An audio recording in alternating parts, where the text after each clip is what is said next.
Bueno, pues una de las líneas que trabajo y en realidad la que más me apasiona es justo la de la alimentación, ¿no? La conducta alimentaria.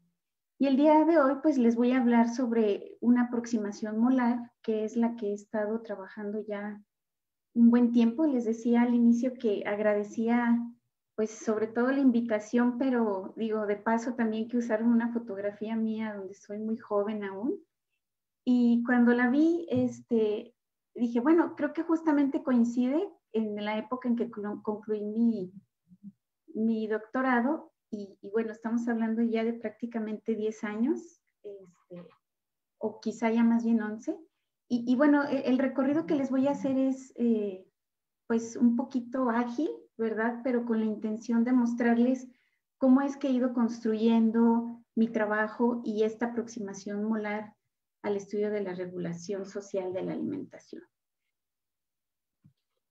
Bueno, todos sabemos que la conducta alimentaria pues es un fenómeno complejo y que en ese sentido pues es de interés como objeto de estudio de diferentes ciencias, ¿no? La fisiología, la antropología, la sociología, y de ahí pues la relevancia de limitar el interés propio del conocimiento psicológico, ¿no? Ese ha sido uno de los inicios más importantes que he realizado para ir construyendo esta forma de estudiarla, ¿no?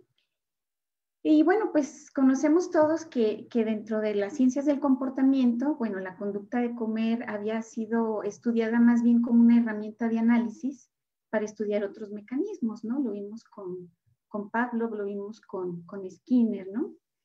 Sin embargo, bueno, pues también estos modelos animales pues han permitido que se estudien ciertos patrones de ingesta asociados más bien con cuestiones de privacidad y saciedad, ¿no? Que son también, pues digamos, a lo mejor algunos procesos fisiológicos, pero sin duda alguna, pues son el camino, el inicio para ir encontrando formas de estudiar el comportamiento alimentario humano.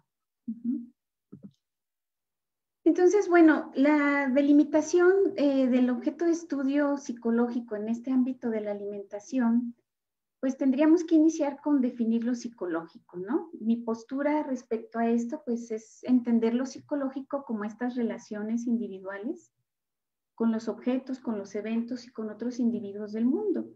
Y en ese sentido, pues el ámbito de la alimentación, pues tendría que estar enfocada al estudio de la interacción del individuo con el alimento, ¿verdad? O con otro individuo vinculado con dicha interacción, ¿no? En este caso, pues quien lo sirve, quien lo prepara, con quien compartimos esas situaciones de consumo o al momento de alimentarnos. Y bueno, todo esto da una circunstancia muy específica, ¿sí? Entonces, bueno, esta es la, digamos, el objeto de estudio psicológico de la alimentación. Pero bueno, voy a irles mostrando cómo es que se va construyendo. Esta definición de lo psicológico en el ámbito de la alimentación, pues supone diferentes niveles de análisis. Yo solamente voy a mostrar tres solo como una idea general y me voy a centrar en uno de ellos, ¿no? Que es justamente el comportamiento humano. Sí, pero bueno, un nivel básico tendría que ver con las relaciones o estas interacciones entre el animal, ya sea humano o no humano, y el alimento. Obviamente a este nivel de análisis, pues el interés estaría centrado en buscar justamente aspectos que tienen que ver con la ingesta de alimentos en sí misma. Aspectos relacionados con la preferencia, con la selección, incluso con las características organolépticas del alimento, ¿verdad? Temperatura, olor, color, sabor, y que, bueno, identificar ahí el tipo de relación que se establece bajo esas circunstancias, ¿no? Algunas interrogantes que podrían surgir en este nivel de análisis podría ser qué guía la preferencia por cierto tipo de alimento, qué ocurre cuando el individuo come ese tipo de alimento, por qué el individuo elige cierto alimento y no otro, en fin, ¿no? muy, si se dan cuenta, muy vinculado al alimento. Otro nivel de análisis podría ser justamente la interacción o las relaciones entre el animal no humano y animal no humano, ¿no? O sea, esto solamente a este nivel, pues sabemos que el nicho ecológico sería fundamental en este tipo de relaciones, ¿no? Digamos, es donde se circunscribiría este tipo de relaciones entre coespecíficos.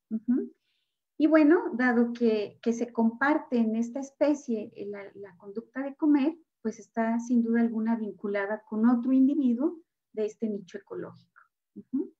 Y bueno, en los nichos ecológicos se reconocen distintas funciones entre sus miembros, porque, bueno, pues depende de algunos atributos propios de cada uno de los individuos, que es que se encargan de algunos de conseguir el alimento, otros de distribuirlo, otros incluso de facilitar su ingesta, etcétera, etcétera, ¿no? Ese es el tipo de relaciones que podríamos encontrar a este nivel de análisis, con algunas interrogantes como existen características particulares de los con específicos que modifiquen la conducta de comer del otro, ¿no?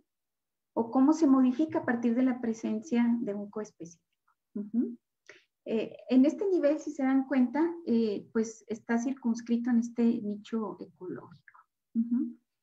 Y en un nivel de análisis en donde encontramos las relaciones humano-humano, pues sin duda alguna el nicho ecológico es nuestra cultura.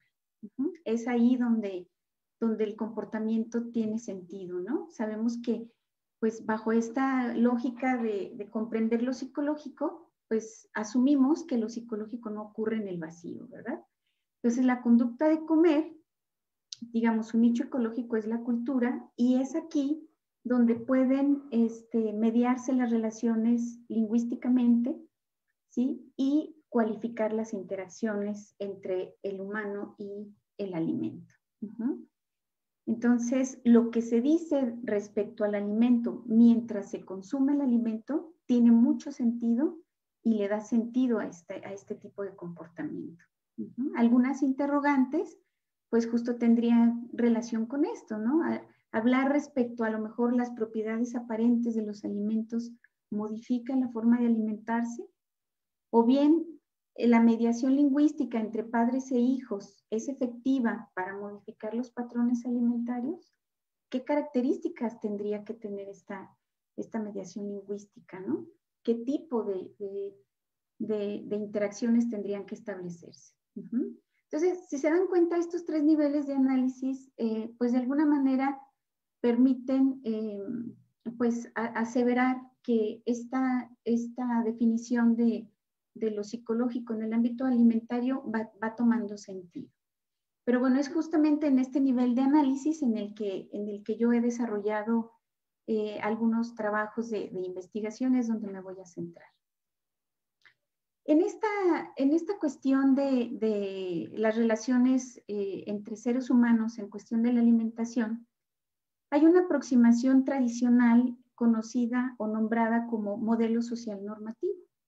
Este modelo social normativo explica justamente la regulación social de la alimentación, ¿sí? ¿Qué supone este modelo? Bueno, pues que sin duda alguna el sabor, ¿verdad?, de la comida pues dirige lo que comemos, ¿no? Eso sin duda alguna, el que sea rico, el que sea sabroso, que tenga buena textura, etcétera, es lo que va a dirigir nuestra ingesta. Sin embargo, cuando identificamos alguna presencia de otro, pues de alguna manera nos va a determinar o indicar cuándo dejar de comer, ¿sí?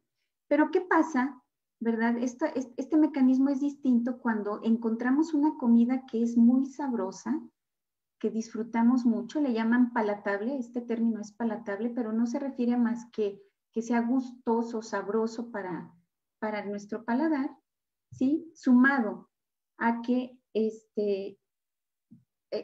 estamos comiendo de forma indefinida, ¿sí? O sea, podemos comer sin parar algo que nos gusta mucho, ¿sí? Y entonces se espera que la única manera en la que podemos frenar ese consumo indefinido sea a partir de la presencia de otro que actúa como un inhibidor de la ingesta. Entonces, el otro va a marcar la directriz de cuándo dejar de comer, Este es el planteamiento tradicional, ¿sí?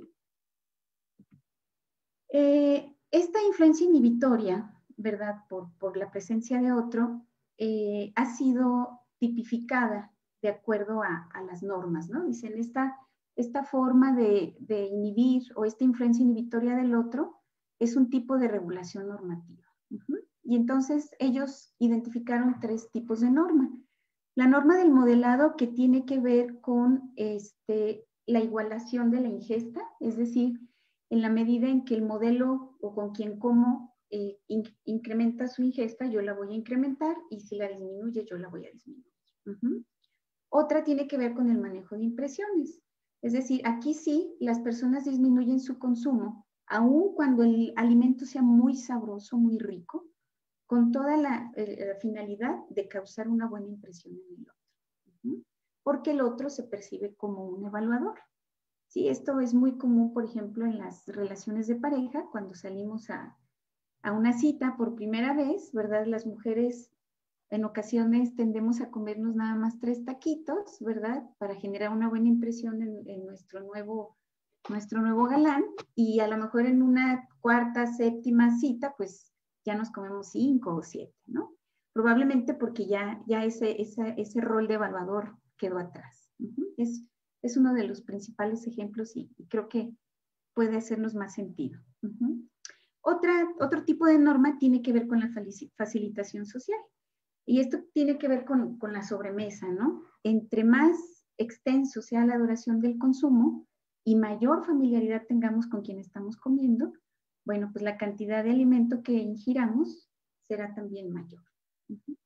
Estas son las 3 grandes líneas o tipos de norma que se han establecido, pero bueno, actualmente se ha reconocido que, bueno, el modelado, el tipo de norma de modelado es el que tiene una evidencia empírica más robusta, y que las de manejo de impresiones y facilitación social realmente pueden estudiarse de forma simultánea, porque como una va de la mano de la otra, ¿no?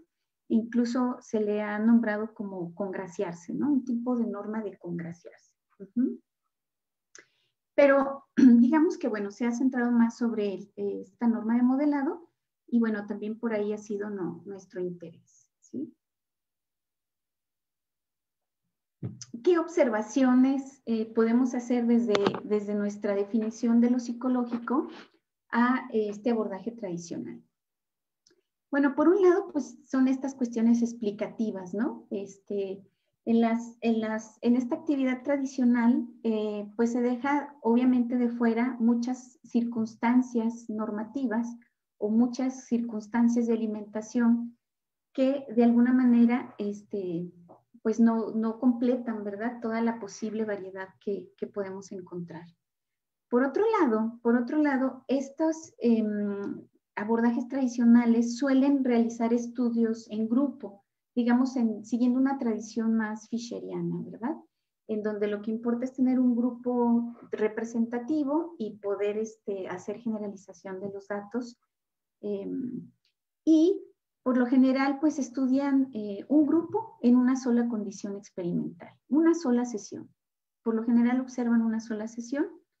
Generalmente se hace con universitarios porque es la población que se tiene a la mano, ¿sí? Con universitarios y con niños también porque, bueno, en los niños se establecen los primeros aprendizajes, ¿no? Entonces han sido las poblaciones de mayor importancia, dejando de lado ahí a los adolescentes. Ahorita les voy a explicar por qué yo decidí trabajar con los adolescentes. Otro aspecto importante es el instrumental. Fíjense que el tipo de alimentos que incluyen estos investigadores, pues no tienen que ver con un comer cotidiano. Es decir, si queremos entender, comprender cómo los patrones alimentarios se van estableciendo, se modifican, y sobre todo cómo se van cambiando, pues es necesario que los estudiemos en situaciones lo más cercano a lo real, ¿no? Y el alimento que se incluye, pues son galletas o las famosas snacks, ¿no? O trocitos de sándwich, o sea, no son alimentos con los que solemos alimentarnos cotidianamente, ¿no? Entonces, ese, por un lado, me parece que puede estar cambiando o que podría arrojar resultados distintos. Y por el otro, pues las estrategias de medición del patrón o de la cantidad de alimento que se come, pues son a veces hasta un poquito aproximadas, ¿verdad? No hay medidas muy precisas respecto a lo que se come. Y bueno, pues una crítica que se ha hecho a este abordaje tradicional es que pues hacen falta análisis estadísticos que permitan demostrar que realmente la forma en que se están alimentando los participantes en la investigación se debe justamente a la forma como se alimenta el modelo, ¿sí? Entonces, bueno, estas son las observaciones hacia el modelo tradicional de la regulación social en la alimentación. ¿Qué fue entonces lo que nosotros comenzamos a hacer? Bueno, dijimos, bueno, si nos vamos a interesar por el comportamiento de las personas y sus circunstancias cuando se alimentan, entonces vamos a tomar en cuenta diferentes parámetros que permitan caracterizar justamente este comportamiento de forma cualitativa y cuantitativa. Y entonces, a diferencia de los estudios tradicionales, nosotros decidimos estudiar el patrón alimentario. El patrón alimentario tiene que ver con la frecuencia, ¿verdad?, con la que se come, la cantidad, ¿sí?, qué tanto se come, duración, por cuánto tiempo se mantiene o se extiende la comida, el tipo de alimento que se consume y la manera en que se consume. Entonces, de alguna manera, esto nos permite, si se fijan, son medidas, lo que podríamos llamar moleculares, ¿sí? Pero ahorita van a ver cómo van tomando sentido cuando forman parte de una medida molar. Bueno, justamente es esto, ¿verdad? De lo que les estaba comentando. Para estas cuestiones cuantitativas y cualitativas de la conducta de comer, hay justamente estas dos formas, estos dos parámetros para acercarse, ¿no? Una tiene que ver justo con lo que les acabo de mencionar, con los parámetros moleculares, en donde generalmente, ¿verdad?, lo que hacemos es registrarlos de manera muy precisa, muy puntual, ¿sí? Y posteriormente lo que hacemos es analizarlo ya de forma molar como una configuración de todos los parámetros, ¿sí? O sea, hablamos del patrón de consumo y no de la cantidad solamente, o no de la frecuencia solamente, o no del tipo de alimento solamente, sino que damos cuenta del patrón de consumo y es así como esta medida se vuelve pues nuestra unidad de análisis principal en nuestros estudios. Entonces, ¿cuál sería el objetivo del análisis psicológico, ¿no? Primero sería identificar estos factores de los que depende el patrón de consumo alimentario, ¿sí? ¿Cuál sería la circunstancia de consumo de estos patrones de consumo? Es decir, dónde ocurre, cuándo ocurre, con quiénes, para qué se come de esa manera, por qué no se come de otra, etcétera, ¿sí? Y estas circunstancias justamente nos darán o serán ese vínculo con las prácticas culturales. Entonces, justamente las prácticas culturales en la alimentación son aquellas que van a dotar de funcionalidad el consumo individual, ¿sí? Entonces, fíjense cómo estamos planteando que el patrón de consumo alimentario, que es nuestra unidad de análisis, formada por datos moleculares, ¿sí?, empieza a actualizar los comportamientos en la conducta de comer, por supuesto, en particular, y entonces es que las prácticas culturales se actualizan y podemos entonces encontrar esta funcionalidad del consumo individual. Entonces, comer además de tener esa función de supervivencia, tiene una función de convivencia. No solamente nos alimentamos por sobrevivir, sino también por convivir. Y entonces, el acto de comer se vuelve potencialmente significativo y con mucho sentido. Porque nosotros podemos comer no por supervivencia, como le decía, sino para celebrar un cumpleaños, ¿verdad? Para mostrar a lo mejor nuestra educación, una trayectoria social, a eso se refiere, exhibir un hábito de alimentación equilibrada, nutritiva, ¿sí? Es decir, el sentido de la conducta de comer se va haciendo cada vez más claro y va teniendo más sentido como una práctica cultural. Además que las prácticas culturales, conocidas como instituciones informales desde Rives 2018, también sabemos que están incorporadas a instituciones formales. Entonces, estas instituciones formales de alguna manera modulan el consumo por medio de funciones convencionales, ¿no? Es decir, lo que se permite y no se permite realizar a causa del rol, a causa de una atribución, a causa de una norma, alguna celebración, etcétera, etcétera. Entonces, comemos como parte de una costumbre con la que nos identificamos, con la que crecimos, con la que ocurre en nuestra familia, por ejemplo, pero también como parte de protocolos estandarizados, ¿no? Los normativos, lo que es correcto hacer y lo que no es correcto hacer en una situación específica. Entonces, el análisis psicológico del consumo alimentario tendría que considerar los patrones molares de consumo, ya como una unidad molar, la configuración en función de prácticas culturales e institucionales que son complejas y que justamente posibilitan que sucedan o ocurran estas prácticas, y las formas de comportamiento de otros como moduladores del consumo, ¿sí? Justamente las valoraciones, los estereotipos, las expectativas, los modelos, etcétera, etcétera, son moduladores del consumo en esta práctica cultural, en donde el consumo individual es justamente la interfaz. Ahora, bajo esta conceptualización, ¿cuál es el reto metodológico al que nos hemos enfrentado? Bueno, pues sobre todo el deseado equilibrio entre la validez ecológica y la validez interna, ¿no? Sabemos que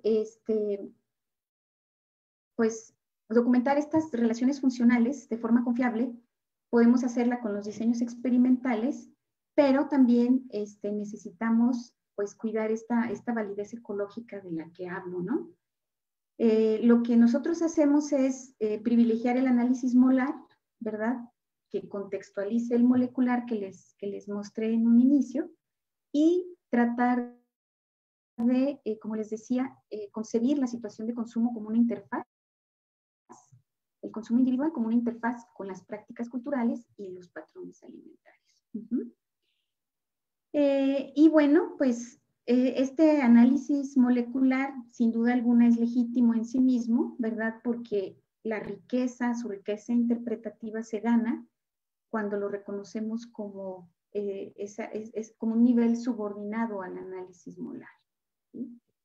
Entonces, por un lado, creemos que esta validez interna se logra con los diseños ABA', ahorita les voy a mostrar sobre eso, pero que la validez ecológica la vamos ganando cuando representamos situaciones de consumo en particular, ¿no? Que como les decía, empiezan a actualizar estas prácticas culturales y las normativas más macrosociales, ¿no? Para la validez ecológica, lo que hemos realizado es, les decía, estas situaciones de consumo muy cercanas a la realidad, considerando siempre pues que trabajamos en laboratorios, pero lo que nosotros hacemos es incluir comidas preparadas, caseras, ¿verdad? Servidas en porciones habituales, es decir, como nos solemos alimentar los mexicanos en la mañana o en la tarde, casi siempre son desayunos o la comida la comida importante, la principal del día.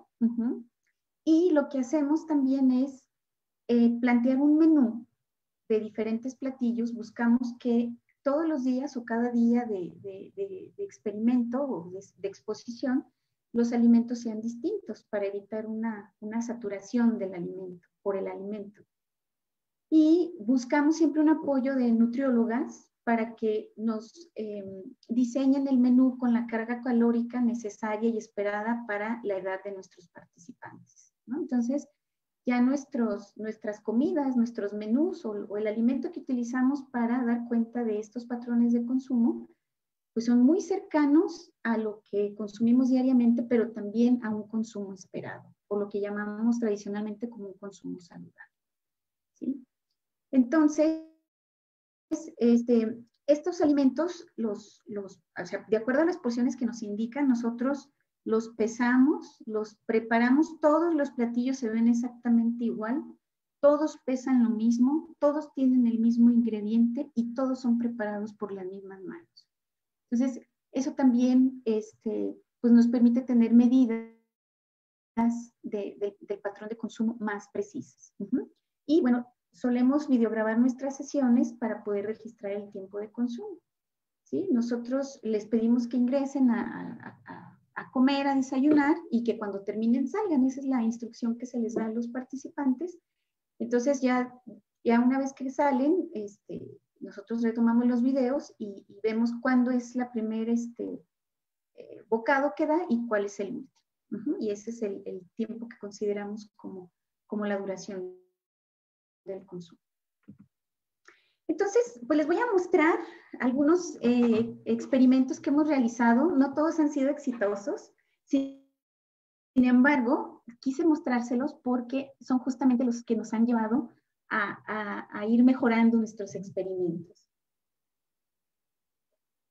Y bueno, todo inicia en 2011 con mi tesis doctoral, en donde, bueno, me adentré a este tema y descubrí o me di cuenta que tenían estas medidas del patrón de consumo por separado. Algunos medían casi siempre medían la cantidad de consumo. El tipo de alimento pues era el que ellos decidían, les decía galletas, sándwich. Y bueno, pues la primera pregunta fue, pues, ¿por qué no estudiarlos completos, no? Por otro lado, también veía que se centraban en usar modelos muy delgados o modelos más gruesos, ¿sí? Pero un modelo, digamos, de un peso estándar o lo que conocemos como peso normal, pues no se incluía en los estudios, ¿no? Dije, bueno, ¿por qué no evaluamos todo junto, verdad? ¿Por qué no evaluamos todo junto? Y entonces dije, bueno, vamos a evaluar el efecto de la apariencia física, que tiene que ver con la complexión física y el sexo, sobre el patrón de consumo alimentario, ¿no? El patrón de consumo ya entendido por estos tres medidas moleculares: cantidad de alimento, tipo de alimento y duración del consumo. Entonces, bueno, ¿cuáles eran las hipótesis? Bueno, pues de acuerdo, obviamente estas hipótesis eran basadas en lo que se había reportado en la literatura tradicional. Y bueno, la hipótesis sería que cuando el sexo del modelo es diferente al del adolescente, este va a tener un efecto inhibidor de la ingesta, pero si es igual sexo, va a tener un efecto facilitador de la ingesta, ¿sí? O sea, va a promover mayor consumo. En cuanto al índice de masa corporal, si este era menor al del adolescente, entonces iba a tener un efecto inhibidor, pero si este era mayor, iba a tener un efecto facilitador. ¿Qué pasaría con la combinación? Bueno, si el sexo y el índice de masa corporal del modelo son distintos al del adolescente, este va a tener un efecto inhibidor, pero si son iguales, va a tener un efecto facilitador. Y les cuento que este fue el diseño experimental. Aquí ustedes están viendo un diseño ABA, ¿verdad? Las tres fases, con una línea base al inicio y una línea base al final. Aquí en la fase 2 es justo cuando se exponen al confederado. Les llamamos confederados, no sé si sea un término familiar para ustedes, pero son personas que, pues de alguna manera, son nuestros cómplices, ¿verdad? En la investigación los entrenamos. En este caso, pues los entrenamos en cómo comer, qué comer, en cuánto tiempo comer, ¿sí? Y les decimos cuál es el propósito de la investigación y ellos se apegan a esto. Lo que están viendo aquí es que, bueno, pues teníamos esos tres confederados, los tres índices de masa corporal, y de cada índice de masa corporal, un hombre y una mujer. Igual con los adolescentes, ¿verdad? Los tres índices de masa corporal, y por cada índice de masa corporal tenemos un hombre y una mujer. Y en total tenemos 36 posibles combinaciones, que fueron los sujetos que incluimos en este estudio.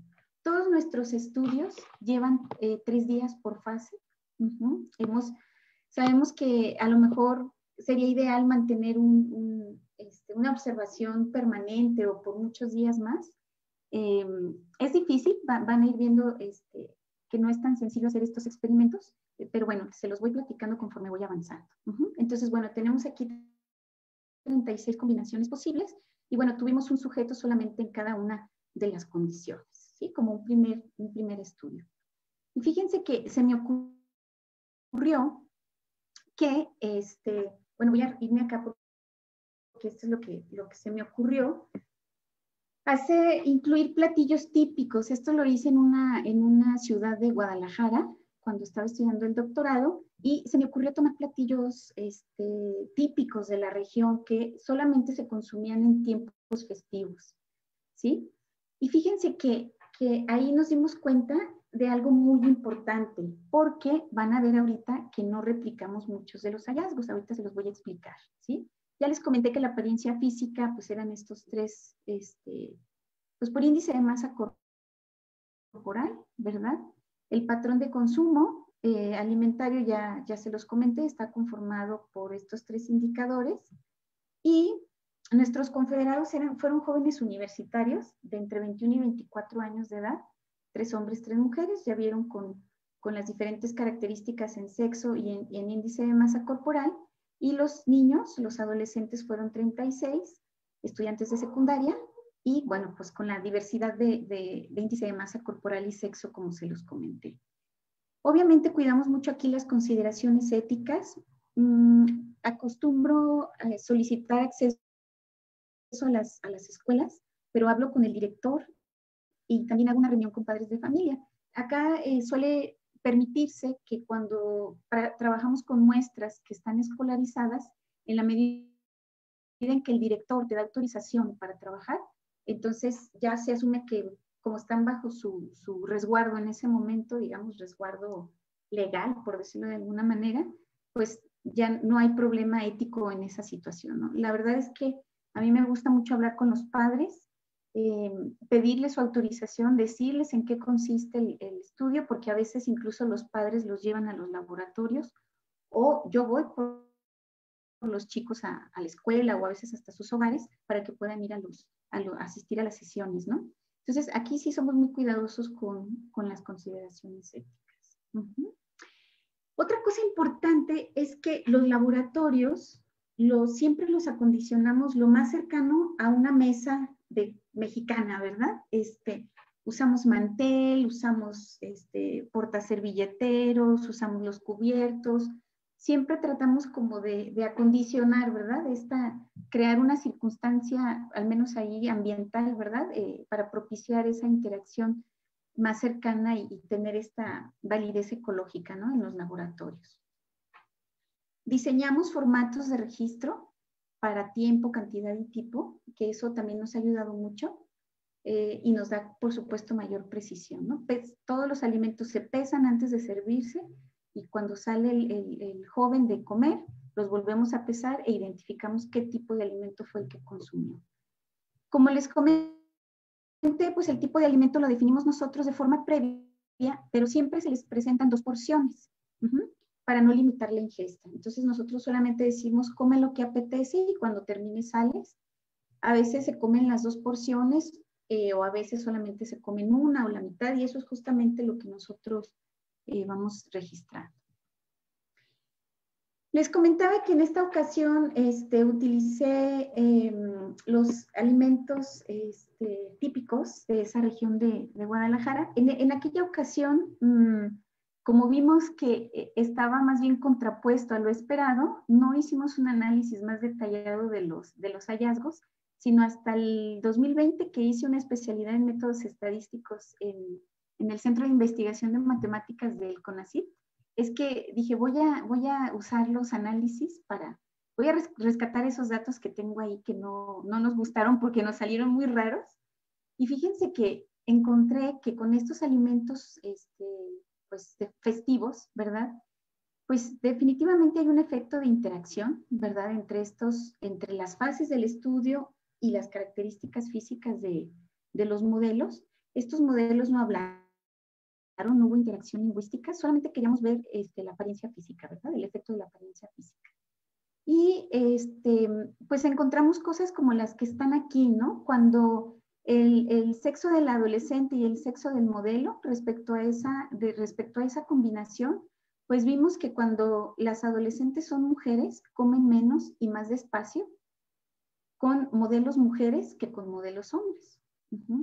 Y que los adolescentes hombres comen más y más lento con modelos mujeres y más rápido con modelos hombres. Entonces parece ser que con un modelo mujer el consumo es más lento en general, pero las mujeres comen menos y los hombres comen más. Respecto al índice de masa corporal, vimos que los adolescentes normopeso comen más rápido con modelos bajo peso y los adolescentes sobrepeso comen menos con modelos sobrepeso. Fíjense cómo nos permite ir haciendo estas especificaciones que con un análisis más genérico no es posible tener.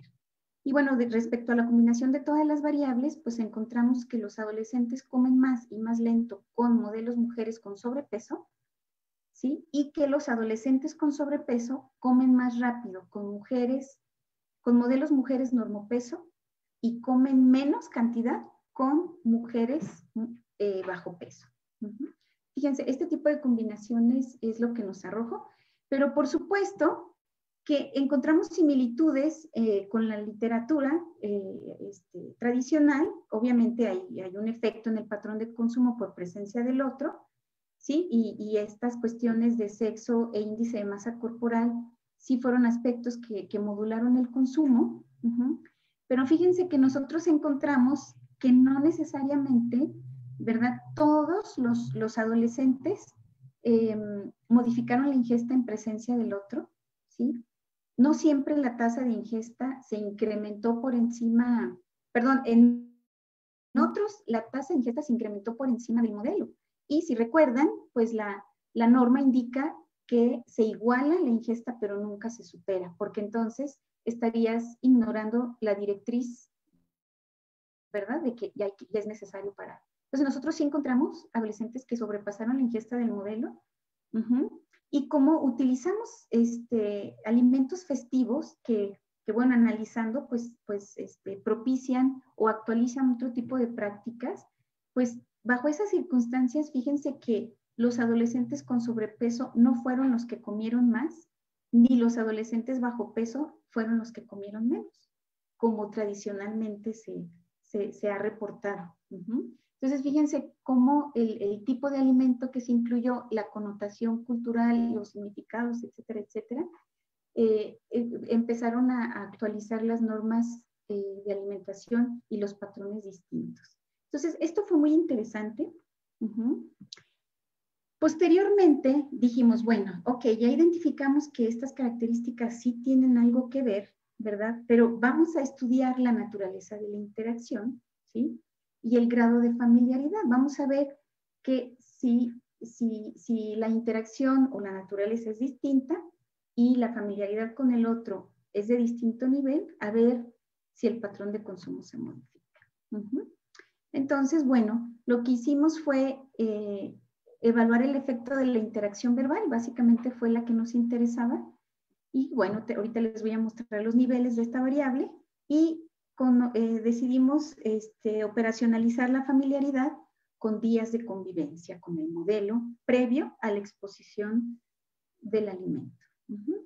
Entonces, ¿cuáles fueron nuestras hipótesis? Pues que en ausencia de interacción verbal, el consumo va a disminuir, incluso por debajo de la ingesta del modelo, ¿sí?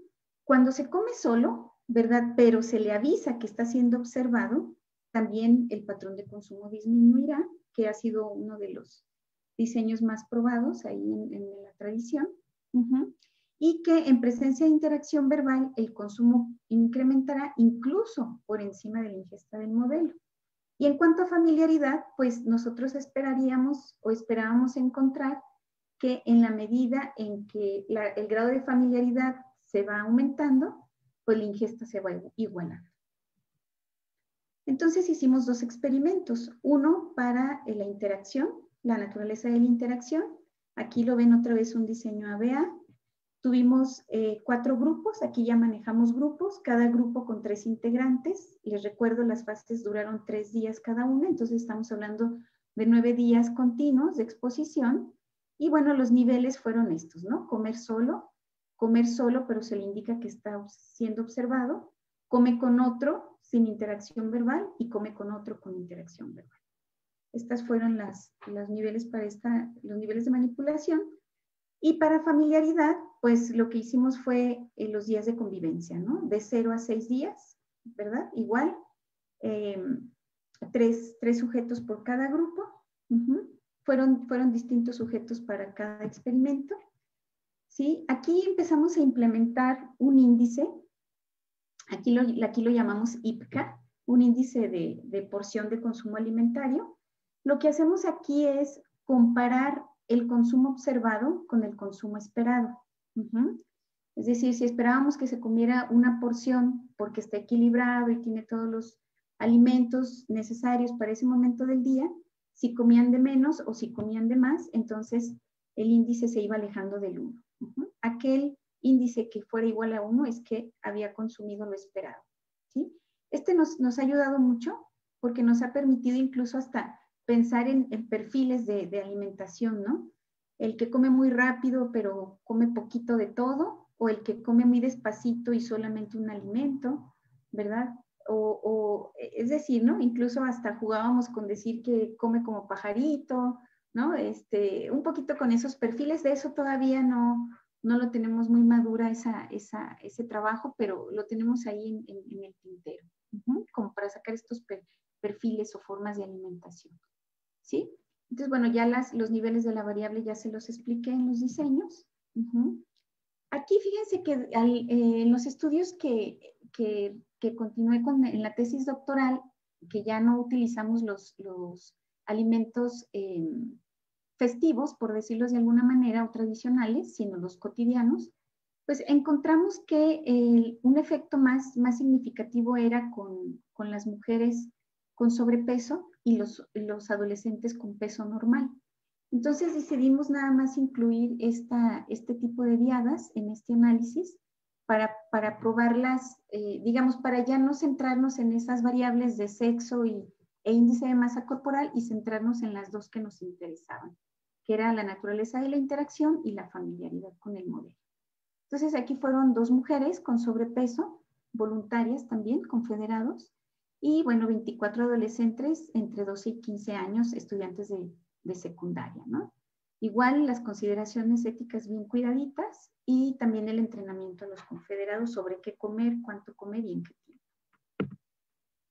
Aquí, como fueron 9 días, pues utilizamos 9 platillos, ¿verdad? En el primero de mi tesis utilicé solamente 3 platillos, los 3 típicos, que se iban repitiendo cada semana, ¿no? Entonces, siempre me quedó la duda si el alimento, aunque no se consumía con tanta frecuencia, pudo haber generado ahí algún efecto que no medí y no pude controlar. Entonces, aquí decidí variarlos, ¿sí? Igual tenemos los registros y las condiciones de laboratorio.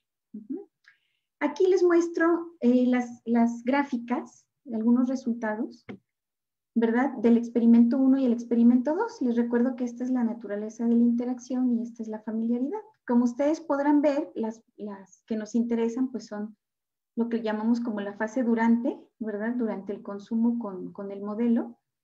Y bueno, pues si se dan cuenta no hay un efecto claro, ¿verdad?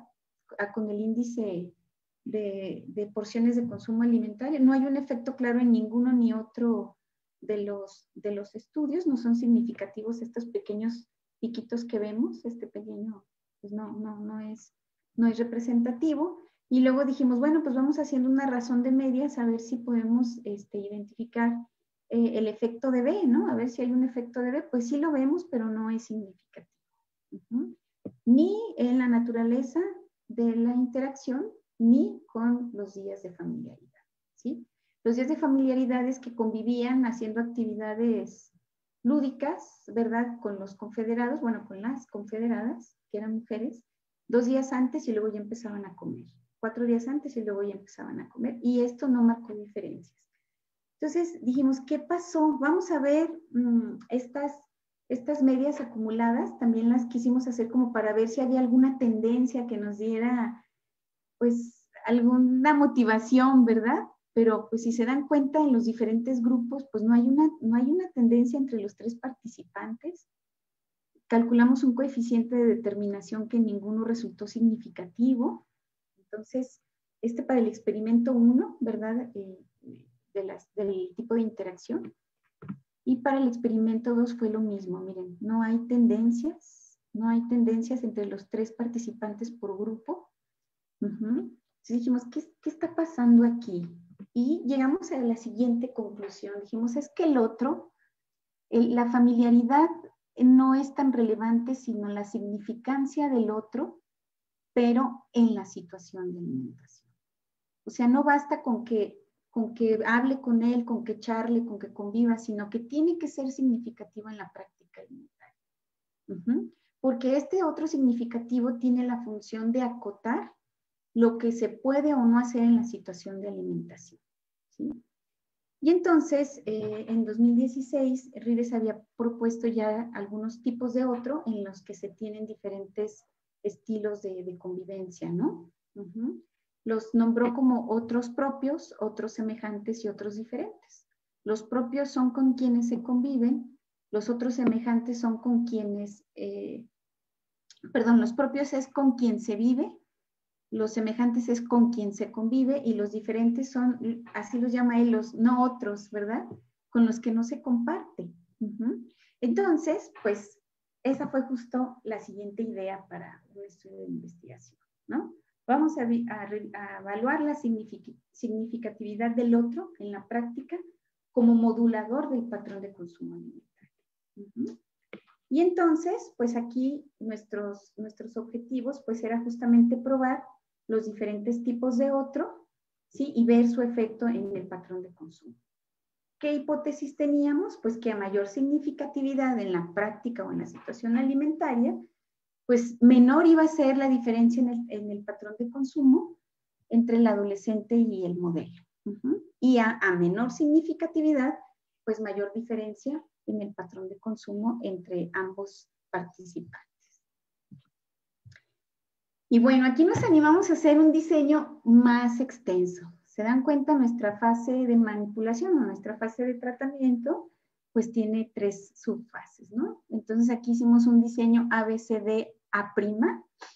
Igual cada fase duró 3 días. Entonces aquí fue un experimento largo, 15 días. Cansado, tuvimos también que diseñar 15 platillos, un menú con 15 platillos variados, ¿sí? En este caso fueron desayunos o alimentos por la mañana. Y también lo que quisimos aquí fue contrabalancear, ¿verdad? El orden de exposición al modelo. Por eso es que ustedes ven aquí el 1, 2, 3, es el orden en el que se expuso a esta fase a cada grupo, ¿no?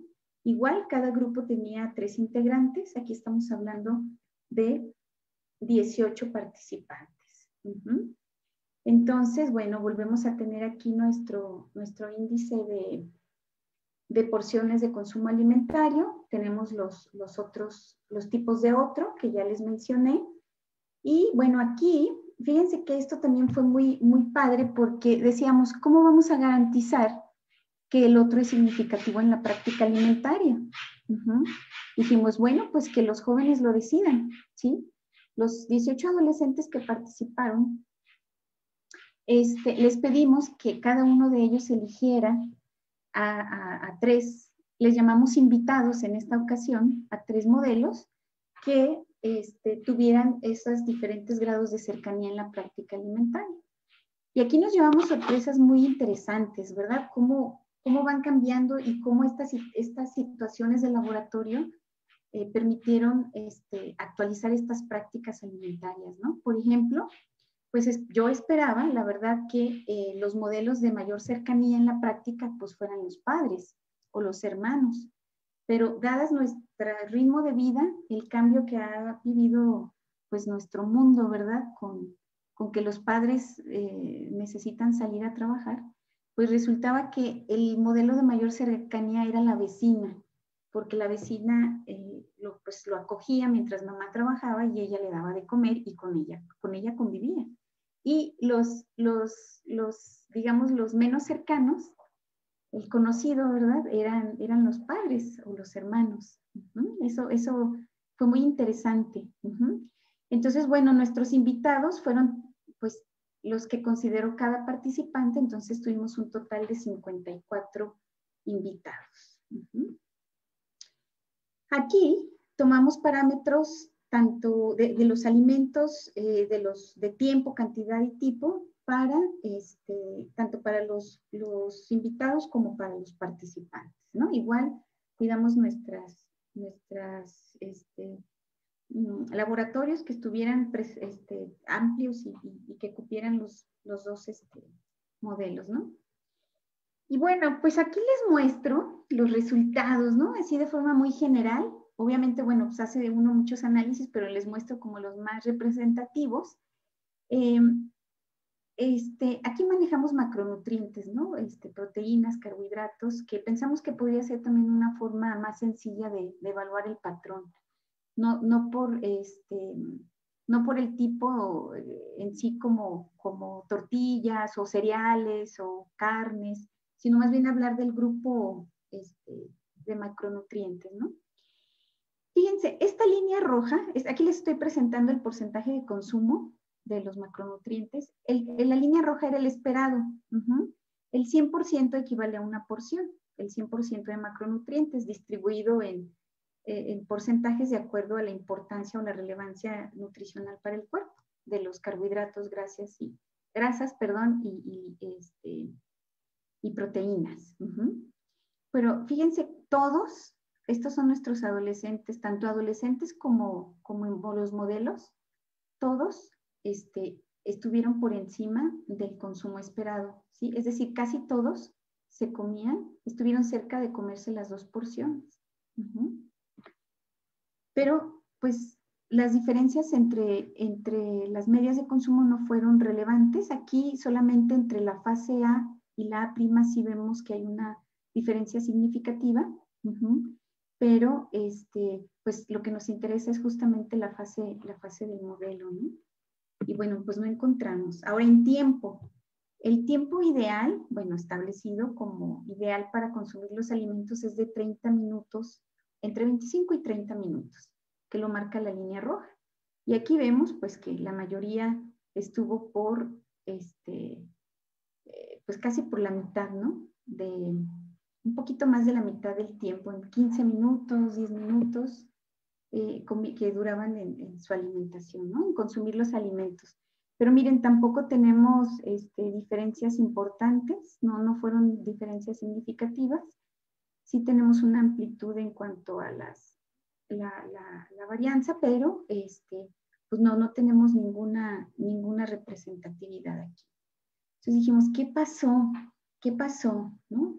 Bueno, pues dijimos, vamos a analizar lo que se dijeron mientras se alimentaron. Porque si se dan cuenta, fue una circunstancia de invitación. Acá en México, no sé en sus lugares de origen, pero en México cuando te invitan a comer, no es la educación o la norma social es o la norma estandarizada, que no dejes los alimentos, ¿no? Que consumas todo lo que te ofrecen. Y entonces creemos que al decir traigan a un invitado, pues las personas asumieron que tenían que comerlo todo, ¿no? Entonces dijimos, pero vamos a ver, vamos a analizar, porque finalmente las videograbamos, ¿no? Vamos a analizar qué tipo de cosas se dijeron y vamos a relacionarlas con el patrón de consumo. Y entonces ese fue el siguiente trabajo. Obviamente, pues pensábamos encontrar, teníamos que encontrar primero tipificar las interacciones lingüísticas, las que ocurrieron, ¿verdad? Primero tipificarlas, luego ver si había diferencias entre las interacciones lingüísticas, considerando cada uno de los tipos de otro, y luego hacer una relación entre las interacciones lingüísticas y el patrón de consumo de los adolescentes. Entonces, bueno, este trabajo partía de una hipótesis importante, ¿no? En la literatura tradicional dice que se parte del supuesto que hay criterios sociales que están implícitos, ¿no? Normas implícitas en las situaciones de alimentación que marcan lo que es apropiado o no es apropiado. ¿sí? Y que en la medida en que se tiene más certeza de esa norma, es decir, cuando es menos ambigua, hay menos necesidad de que el sujeto se apoye en los otros, ¿no? En las normas sociales, es decir, en cuánto come el otro. Cuando yo sé lo que se debe de hacer y lo tengo claro, que es una norma personal, puedo comportarme sin necesidad de apoyarme en lo que el otro hace. Entonces, bueno, con base en esos supuestos, nosotros hipotetizamos que con un modelo cercano, pues iban a predominar esa norma personal que nosotros la conocemos como una práctica microcultural, ¿verdad? Señalando un consumo estándar, ¿verdad? Con indicaciones que pues norman la forma en la que se acostumbra a comer, y con un modelo menos cercano o más lejano, como ustedes lo quieran ver, cuando la norma es más ambigua, entonces serían interacciones lingüísticas más sutiles o de alguna manera indirectas, que tendrían que ver con el tamaño de las porciones de los alimentos o con normas indirectas, ¿no? Fue el mismo diseño, solo lo pongo aquí para que lo recuerden. Y entonces lo que hicimos fue retomar las videograbaciones de cada día de consumo. Ya teníamos el registro del patrón de consumo de los adolescentes y de los invitados. Delimitamos las categorías lingüísticas, ¿sí? Y luego, una vez que las delimitamos, pues 2 diadas de observadores las identificaron o las clasificaron en cada uno de los videos buscando un coeficiente kappa del 0.8. Eso para darle confiabilidad a las observaciones. Y luego, bueno, pues hicimos nuestros análisis de datos. Aquí les puse este recuadro que ya está por ahí publicado en el 2021 con mi buen amigo Ricardo Pérez Almonacid. Y entonces, bueno, esta fue la clasificación que encontramos de las interacciones en situaciones de alimentación. Y entonces encontramos que podrían ser de 2 tipos, valorativas y no valorativas, valorativas respecto a sobre cómo debe ser el alimento y la situación, o sobre cómo es el alimento y la situación. Las no valorativas también eran respecto al alimento y respecto a la situación. Ahora, ¿qué tipo de verbalizaciones podrían ocurrir en las interacciones de tipo valorativo sobre cómo debe ser la situación o el alimento? Pues estas nos basamos en las que Rives propuso en 1992, y estas interacciones valorativas podrían ser de prescripción, justificación, sanción, advertencia, comparación, condicionamiento, previsión y expectativa. Y las valorativas sobre cómo es respecto al alimento en cantidad, duración y tipo podrían ser de aprobación, desaprobación o ambivalencia. Así es como las tipificamos. Y las no valorativas respecto a la situación y al alimento podrían ser solamente con fines de informar, de compartir, ¿sí? O incluso para bromear, ¿no? Lo que tenemos aquí como jocoso, o lo narrativo solamente para conversar, ¿no? Esas serían las posibles funciones de las interacciones no valorativas. Entonces, una vez que tuvimos esto, pues analizamos qué era lo que teníamos en los videos, ¿no? Y bueno, pues de forma un análisis muy general, todavía sin discriminar por tipo de otro ni orden de exposición, encontramos que predominaron las interacciones de tipo no valorativo sobre las valorativas, y aquellas referidas a la situación que referidas al alimento. Por otro lado, predominaron las interacciones valorativas del cómo debe ser sobre las que de cómo es, y predominaron las referidas sobre cómo debe ser la situación que las referidas al alimento. Entonces, fíjense que parece ser que la mayoría estaba enfocada a la situación, ¿verdad?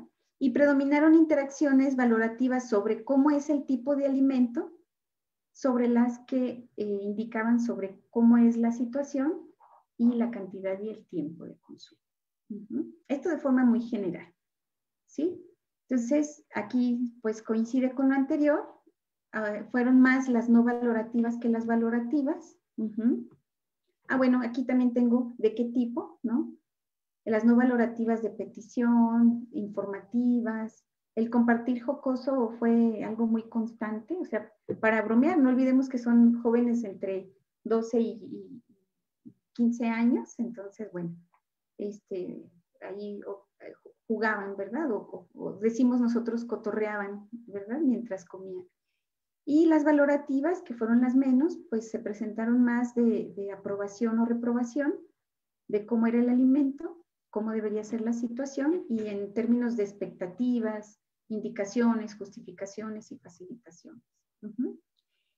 Cuando quisimos ver si el orden de exposición a los tipos de otro tenía algún efecto, pues vimos que no, en realidad no lo tuvo, pero sí encontramos diferencias en las valoraciones aprobatorias de cantidad de alimento con el otro, ¿sí? Y las desaprobatorias sobre la situación con el otro ajeno. Las primeras fueron con el otro cercano. Entonces, fíjense cómo aquí los más alejados fueron los que mostraron las diferencias. Y bueno, pues esta fue la parte más interesante cuando correlacionamos, ahora sí, el tipo de interacción lingüística y el patrón de consumo con los diferentes tipos de otro, ¿no? Entonces, con el otro propio, que es el más cercanito, encontramos que a mayor frecuencia de comparaciones sobre cómo debería ser el alimento, hubo menor tiempo de consumo y menor ingesta de carbohidratos, proteínas y grasas.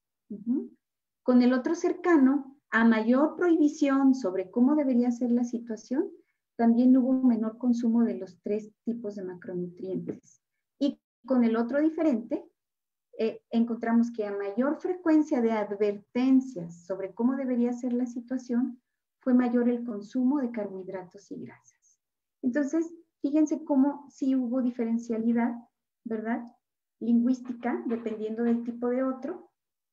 Sugiere que estas estrategias lingüísticas son en función de la cercanía con el otro, pero en la práctica alimentaria, ¿sí? Tiene más sentido que lo que esperábamos encontrar en el estudio anterior. Y bueno, sin duda alguna hay un potencial importante de seguir investigando el efecto de lo que se dice mientras se come. Tenemos por ahí otro estudio, pero bueno, por tiempo ya no lo metí. Y bueno, el reto es justamente seguir evaluando este efecto diferencial sobre el patrón de consumo de las diferentes normas, ¿no? Sobre todo el carácter aprobatorio o desaprobatorio frente al otro cercano o el otro diferente.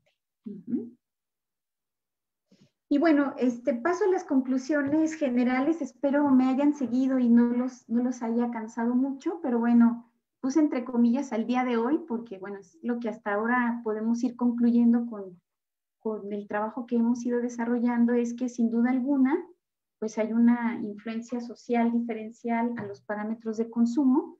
Sí vemos que nuestros diseños permiten actualizar las prácticas culturales, ¿verdad? En forma de funciones convencionales y, bueno, le da sentido a esa situación alimentaria, ¿no? Distinto a que si solo lo pongo a comer una vez galletas, ¿no? Eso es a lo que nos referimos. Por otro lado, bueno, pues el patrón de consumo, al incluirlo, introducirlo, medirlo bajo o respecto a un criterio saludable, pues nos da datos distintos a lo que la literatura tradicional va encontrando, ¿no? Y bueno, esto también se hace con miras de que poco a poco se puedan ir estos datos adaptando o retomando para diseñar planes de intervención orientados a modificar el comportamiento alimentario, ¿no?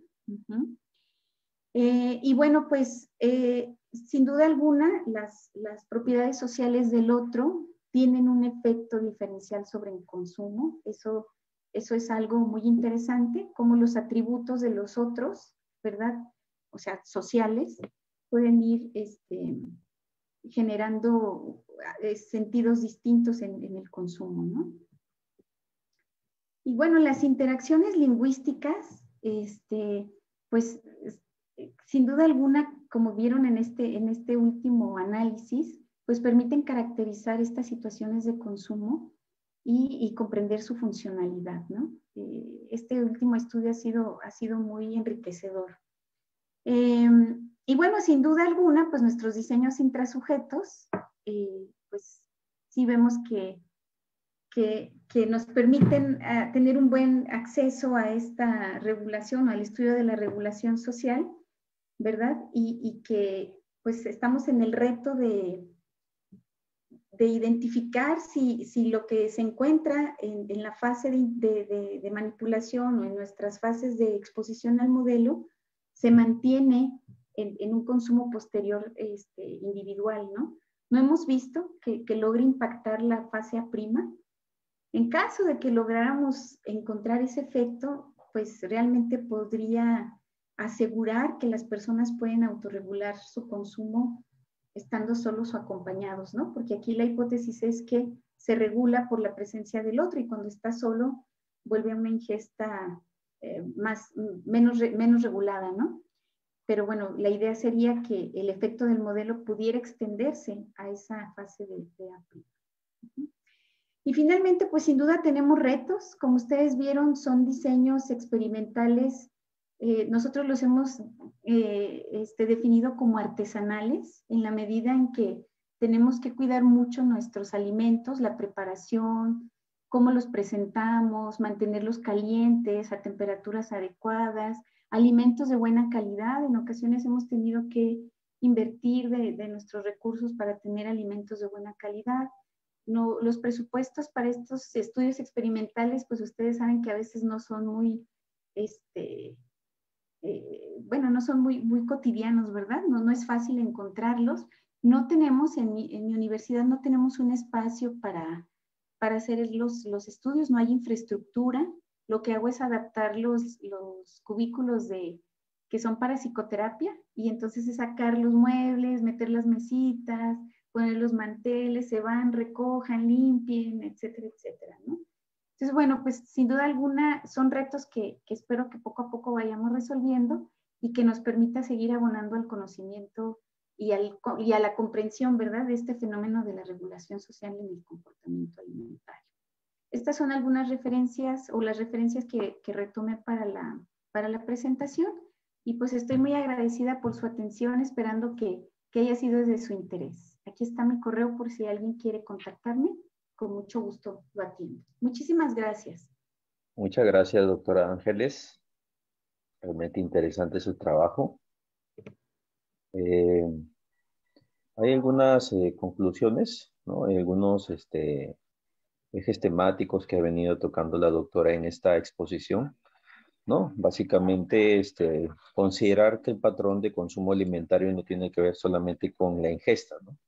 Sino también tiene que ver con la cantidad de alimento, el tipo de alimento, la duración del consumo, entre otras variables, ¿no?, que también ha investigado dentro de sus estudios.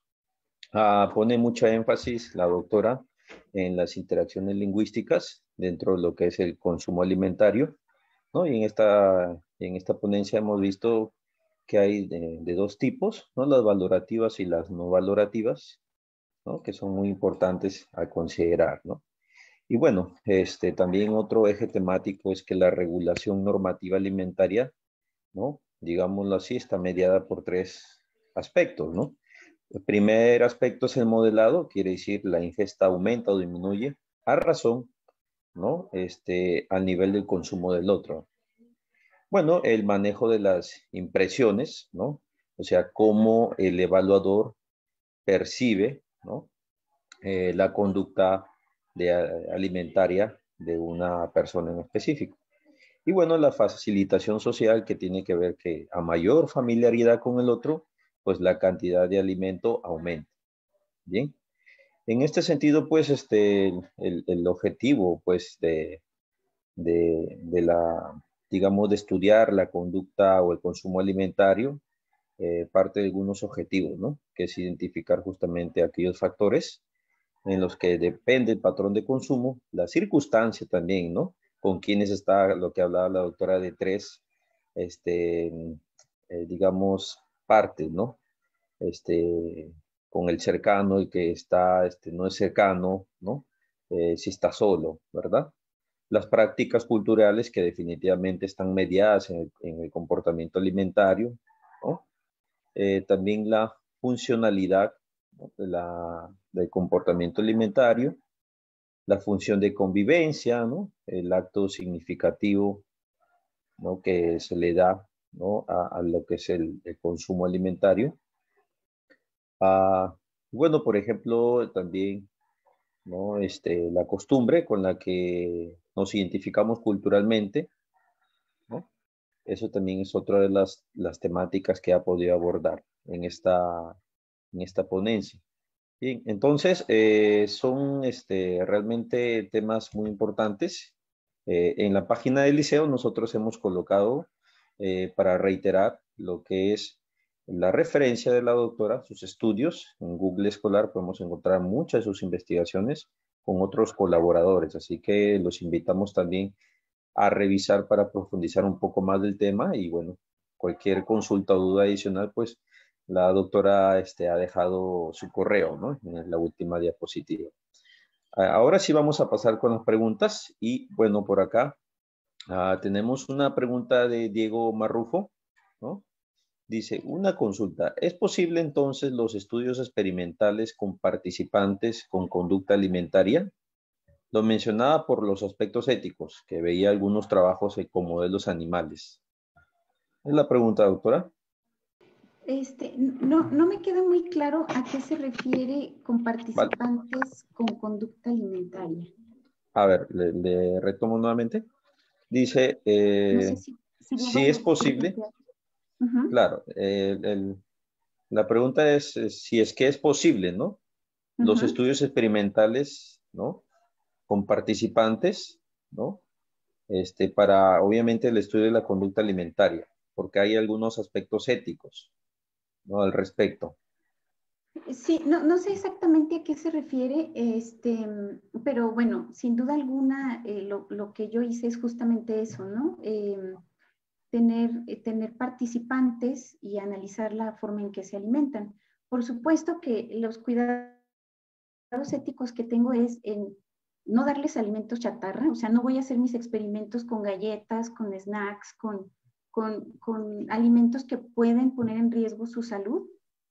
Algo importante que me faltó mencionar es que antes de invitar a los participantes, si bien es voluntario y hay una gran disposición por los jovencitos a participar, siempre hago una encuesta de alimentos para identificar que no sean alérgicos o que no les gusten los alimentos y que eso pueda también impactar en el estudio, ¿no? Entonces, cuido que sean alimentos de calidad, que no sean alimentos o participantes que tengan alergias a alguno de ellos.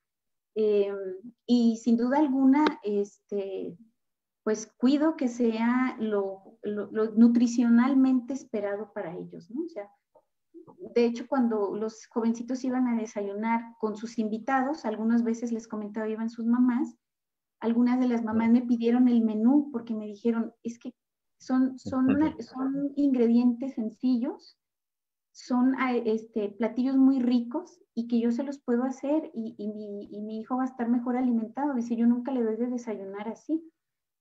Entonces, en ese sentido, por supuesto que se pueden realizar, pero teniendo mucha precaución y sobre todo que son menores de edad en este caso, ¿no? Conmigo. Claro, es lo que usted decía también, en su estudio ha seleccionado los platillos típicos, ¿no? De una región también, para considerar lo que normalmente se consume, pues, ¿no? Porque le decía a usted los snacks, galletitas, eso es lo que cotidianamente no se consume, ¿no? Muy Exacto. bien. Y no puedes medir el patrón de consumo de alimentación si no es con el alimento que cotidianamente Vale, consumen, ¿no? entonces, ¿ha Espero haber considerado ahí respondido para... entonces? Sí, Sí, parece que sí, ¿no? Porque ha considerado tener en cuenta las normas éticas y sobre todo el control de algunas variables, ¿no? Para el estudio. sí, Muy bien, sí. tenemos por aquí también algún participante, él es Miguel Ángel Silva, ha levantado la mano, le damos el pase para la pregunta o alguna apreciación.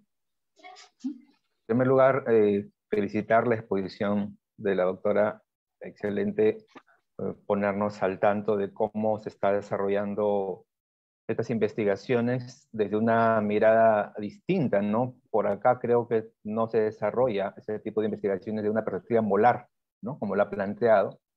Veo que recoge bastante el aporte del enfoque del doctor Rives.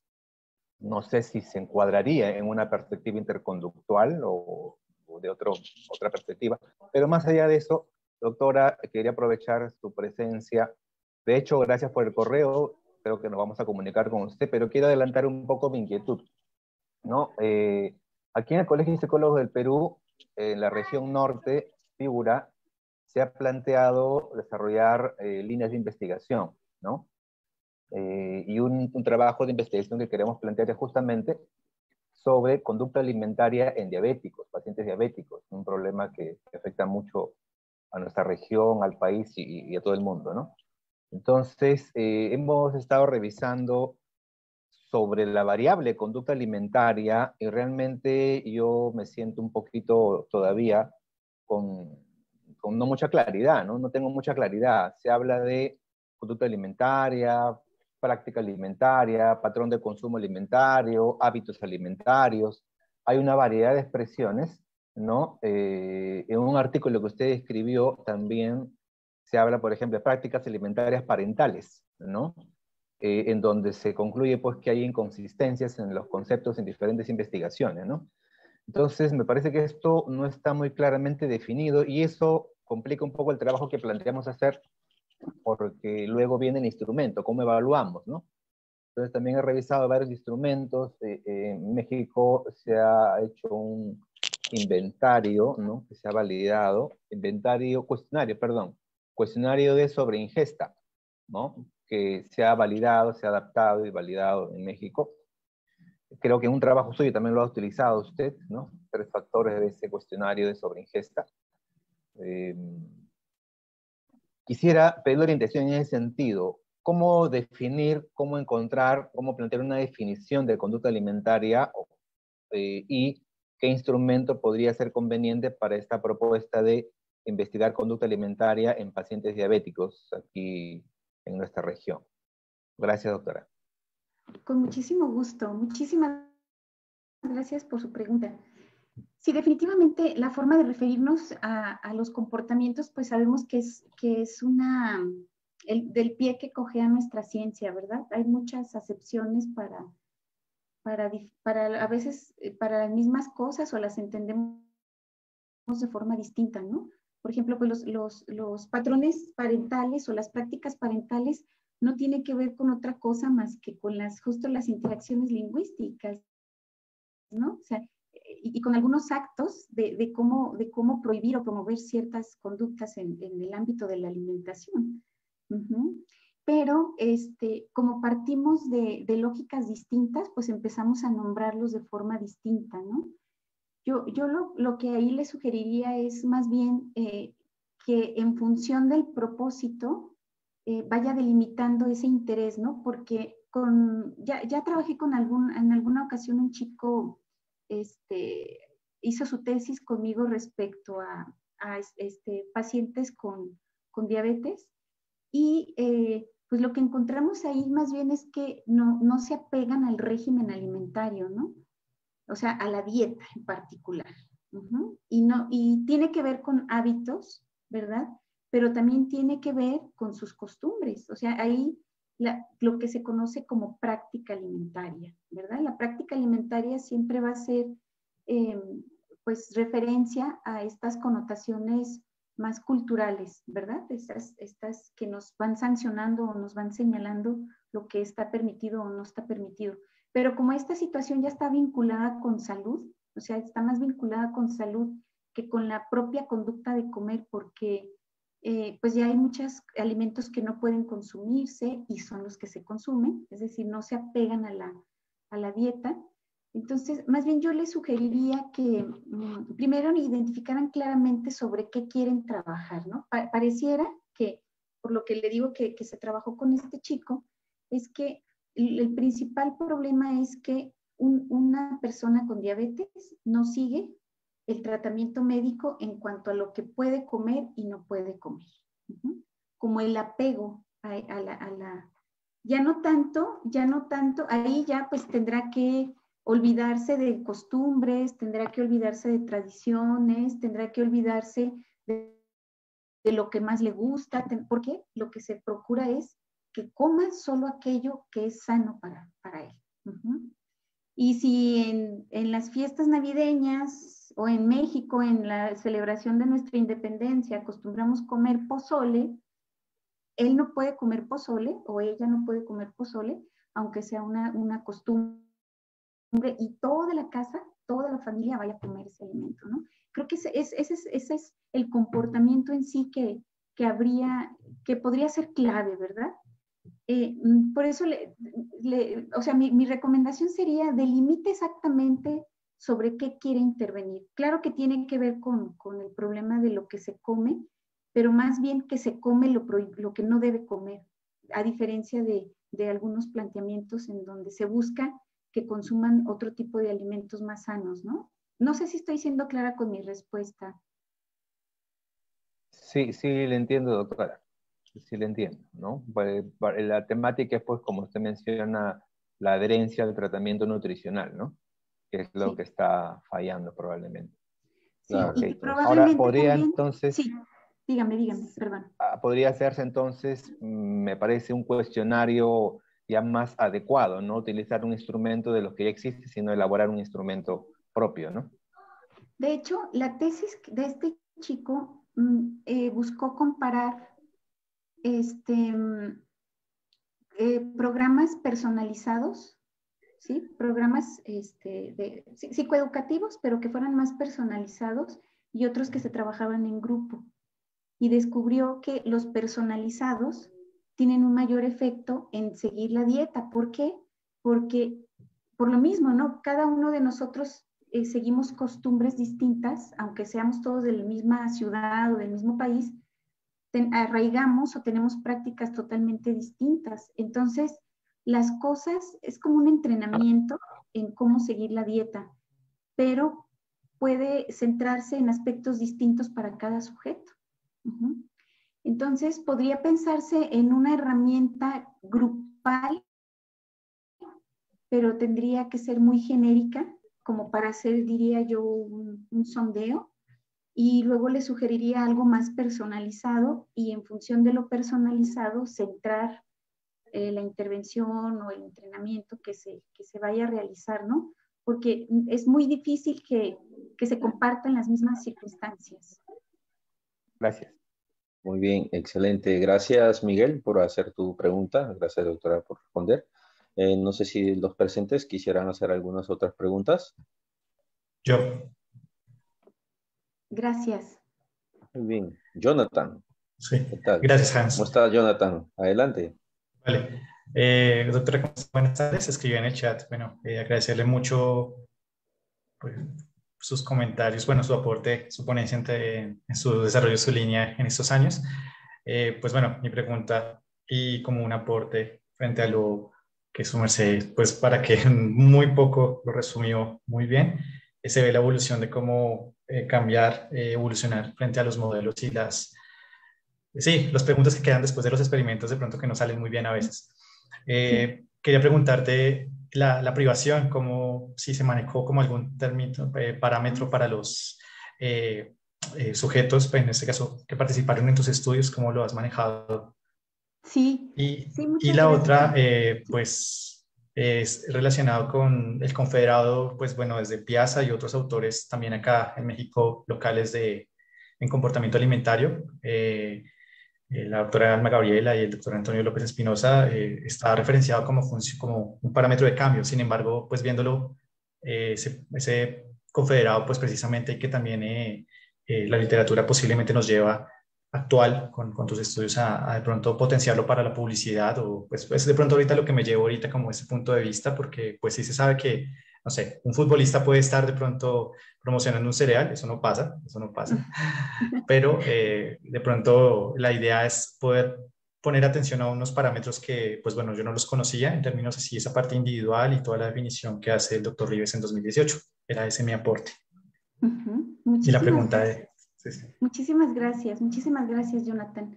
Fíjate que sí hemos cuidado pues por lo menos un tiempo, un lapso de privación, ¿verdad? Por ejemplo, a los chicos se les dieron indicaciones de que no, por ejemplo, cuando iban a desayunar, fíjate que siempre los elijo del horario escolar distinto, ¿verdad? Voy en la tarde, en un horario vespertino, para invitarlos a desayunar. Entonces, por lo general, pues identifico su horario para desayunar y si son las 10 de la mañana, pues yo los cito a las 10 de la mañana. Y les pido que no consuman nada, por lo menos 4 horas antes, ¿no? O 3 horas antes. Y cuando en uno de los experimentos, sobre todo con el de familiaridad, eran estudiantes que salían de la escuela y iban a comer. Entonces les pedía que después del receso no consumieran alimentos. Claro, tú me podrás cuestionar cómo se aseguró de que eso pasó. Pues la verdad no hay forma de garantizarlo, ¿verdad? Sí es una variable que queda pues un poquito descontrolada en ese sentido, pero al menos con la indicación, y es siempre, terminábamos y bueno, acuérdate que mañana después de tu lunch ya no comes nada. Ok, acuérdate que era estarlo en constante recordatorio, ¿verdad? Pero sí, es muy buena tu pregunta, porque en realidad digamos, una variable que sí cuidamos y que conocemos que puede influir muchísimo en los datos, en las observaciones, pero es muy difícil garantizarla, ¿no? No lo he encontrado. Sé que hay aparatos que pueden medir y todo eso, que quizás sea muy buena alternativa. Es como lo hacemos, ¿verdad? Es como tratamos de cuidarlo. Y Doctora, creo que se le silenció el micrófono. me quedé en los confederados, ¿verdad? Sí, ¿verdad? Ok.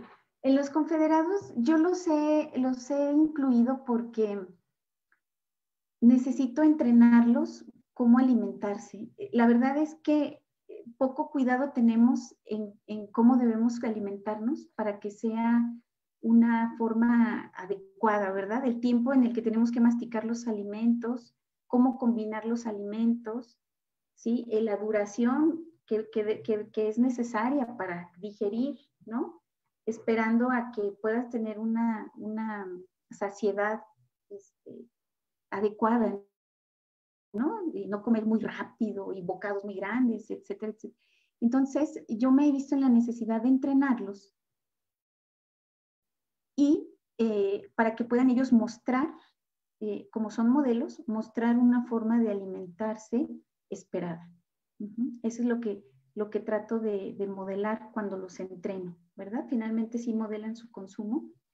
Entonces, pues la verdad es que para mí han sido un recurso fundamental en mis experimentos. En este último, donde eran invitados, híjole, sentía que tenía todo fuera de control, porque pues iban abuelitas, iban mamás, iban maestros, iban primos, entonces, híjole, yo decía, ¿qué modelarán? ¿Quién sabe? Pero eso era lo que me interesaba, ¿no? Pero ya cuando hicimos el análisis de las interacciones, pues la verdad es que fue muy interesante. También hemos usado confederados para interacciones lingüísticas en otra tesis de un estudiante mío con niños con obesidad, que es hasta punto ya de publicarse, y también nos ha funcionado mucho, ¿no? Nos ha funcionado mucho. Entonces, pues si me lo preguntas, yo sí recomendaría, ¿no? A mí sí me han sido muy útiles los confederados. Sí me lleva tiempo entrenarlos, me lleva tiempo, pero también es una ganancia para ellos, aprenden a comer. Muchas gracias, doctora. Realmente en esa parte, exacto, es que tú lo colocas como una variable de cambio muy importante y sí, precisamente en el cambio de comportamiento alimentario, posiblemente a veces se ha dejado de un lado y se está trabajando en otras cosas, así como otras variables, pero Sí. pues está tu correo y pues muchas gracias. Voy a mirar si se me ocurre otra pregunta antes de que se siguen hablando, Adelante. pero la verdad, muchas gracias. Muchísimas gracias a ti. Bien, muchas gracias, Jonathan. Tenemos ahora a Violeta Peña. Levantó la mano para alguna pregunta. Adelante, Violeta. Hola, ¿qué tal, doctora? Felicidades por su investigación y todo el tiempo que se ha dedicado también a esta línea. Gracias, Violeta. Gracias. Sí, pues aquí yo creo que más bien voy a tratar de desarrollar o poner en palabras lo que estoy pensando y me gustaría quizás pues tener su apreciación o qué es lo que piensa de lo que pienso, ¿no? ¿Mm? Un poquito quizás más relacionado con la parte de la dieta, ¿no? Porque pues como comportamiento alimentario, pues es una cadena también de prácticas, ¿no? En este caso vimos lo relacionado con las prácticas de consumo, sin embargo, pues también está la que correspondería a la selección, por ejemplo, de alimentos, ¿no? Y el problema aquí es a qué llamamos alimentos, ¿no? Porque así como podría ser un ingrediente, una pera, una manzana, podría ser un platillo tan complejo como el mole, con más de 20 ingredientes, o podría ser pues lo que sucede en un día de nuestra dieta, ¿no? Como una serie de platillos, combinaciones, agua, entre otras cosas, ¿no? Claro. Entonces, pues digamos que eh, esa relación entre los alimentos y el comportamiento individual, pues también podría verse en términos de, lo voy a decir con una palabra que he venido pensando, que sería la de discriminación dietaria, ¿no? Que, por ejemplo, podría hacer referencia como, incluso molarmente, a lo mejor, a todo eso que podría suceder en nuestra interacción día a día con los alimentos. Y la importancia también, pues, de las prácticas alimentarias, ¿no? Porque no es lo mismo una manzana o un mango, la misma forma aquí en México que quizás en otras partes de Sudamérica incluso, ¿no? Ujú. Eh, y bueno, lo mismo con cualquier tipo de comidas. Entonces, pues al final de cuentas, o sea, como personas manipulamos hasta cierto punto nuestra dieta, ¿no? O sea, elegimos qué Ujú. comer y qué no, qué marcas, tenemos ciertas preferencias, y además, o sea, decidimos qué comer respecto de lo que ya comimos antes o de lo que vamos a comer después, ¿no? Entonces, bueno, más o menos creo que para resumir un poquito esto, eh, pues ¿qué tanto vería usted eh, quizás también dedicarnos un poquito más a pensar en esa otra parte, ¿no? Del comportamiento alimentario, ¿no? No solamente quizás a la práctica social, sino que a lo que aprendemos en nuestra historia, Ujú. respecto de lo que conocemos como alimentos, ¿no? Ujú. Ujú. Sí, sí, muchísimas gracias, Violeta. Sí, de hecho, eso que tú mencionas tiene que ver con el comportamiento individual, ¿no?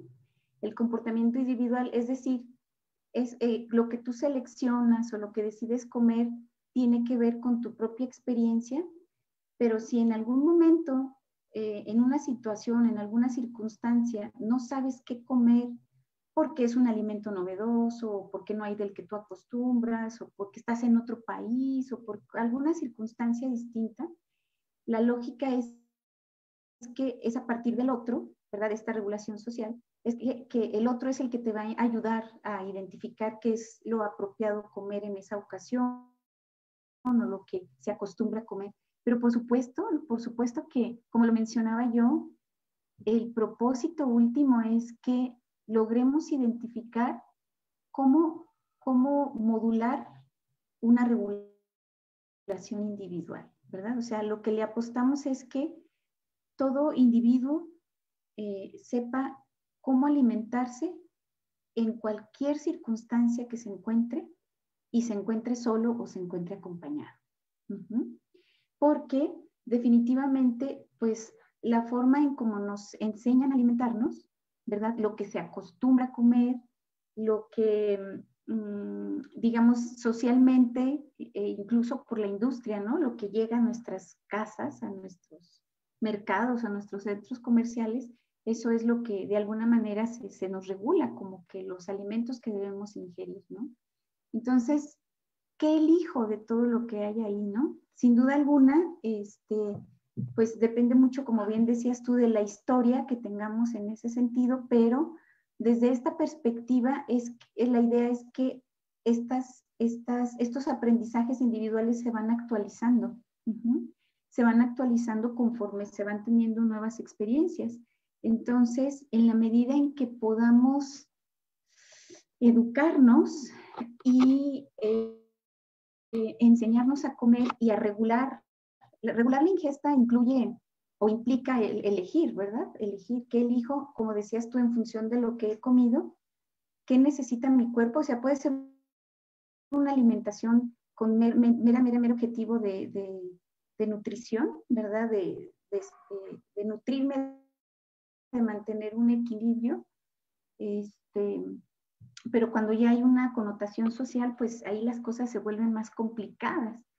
Otra estudiante que era con una formación en nutrición buscó cómo lograr que jóvenes que tenían sobrepeso pudieran seguir su régimen nutricional o dietético en convivencia con pares.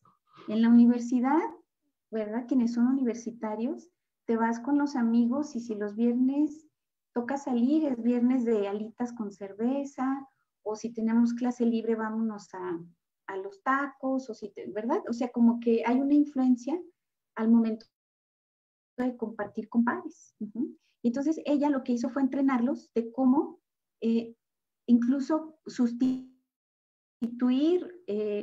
si eran alitas, cuántas podía comer sin romper su régimen alimentario. Si eran pizzas, cómo debía ella de consumir esos alimentos, por un lado, para seguir manteniendo esa permanencia o pertenencia en el grupo, pero sin romper su meta, que era pues tener un peso más sano. Y bueno, nos dimos cuenta que eso fue un recurso muy importante y que todos deberíamos aprender a hacerlo, ¿no? O sea, saber qué elegir, bajo qué circunstancias y en qué momentos del día y todas estas cosas, ¿no? No sé si respondo a tu inquietud, Violeta. Sí, claro que sí, doctora. Pues también la complementa mucho, ¿no? Y le agradezco mucho sus comentarios y sí estaría pues de acuerdo en que es una tarea pues compleja, ¿no? Porque pues de entrada quizás poco vemos el mismo conjunto de alimentos, ¿no? Todo el tiempo, a menos que visitemos el Oxxo todo el día, cada vez que vayamos a comer. Pero Exacto. pero bueno, o sea, sí hay muchas variables quizás ecológicas que tienen un papel relevante, ¿no? Sobre Exacto. todo incluso pensando en que pues actualmente el sistema alimentario contempla mucho límites incluso territoriales, ¿no? Parece que Exacto. los requerimientos cambian de un lugar a otro, ¿no? Pero bueno, muchas gracias, doctora. Muy Al contrario, Violeta, gracias a ti. Muy bien, muchas gracias, Violeta. Por acá tenemos también, doctora, una pregunta. Sí. Dice, ¿puede ser que el factor tiempo de permanencia en la interacción social sea pertinente? Ok, muy interesante. Sí, de hecho, en la literatura tradicional se ha demostrado que a mayor tiempo, o sea, extensión de la comida, lo que nosotros conocemos como sobremesa, no sé si para todos es familiar este término, la ingesta es mayor. O sea, si tú estás 2 horas, porque les decía, el tiempo de consumo, digamos, adecuado para que nuestro cuerpo absorba nutrientes, etcétera, etcétera, es de 30 minutos. Si estamos 1 hora, vamos a seguir comiendo. Si estamos 2 horas, vamos a seguir comiendo. Y por supuesto que la extensión de la comida sería otra variable importantísima, porque sería siempre en compañía de otro. No nos quedamos 1 hora solos en la mesa, siempre es en presencia de otro u otros. Por supuesto que sería un tema muy importante y muy interesante. Yo creo que saldrían datos, porque entonces imagínense, serían muchos, o sea, el comportamiento individual, pero en función del otro. Ahí lo interesante sería quién sería el modelo de quién, ¿verdad?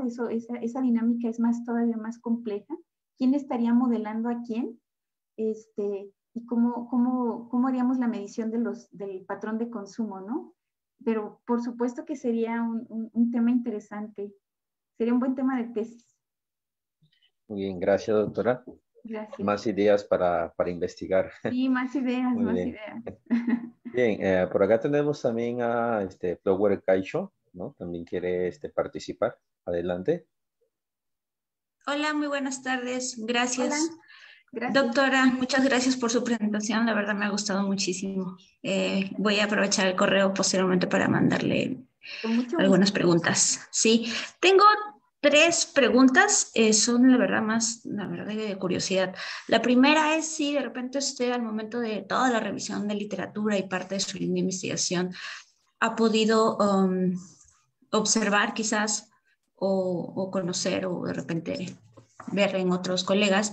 ¿Qué se sabe sobre los modelos animales específicamente en comportamiento alimentario?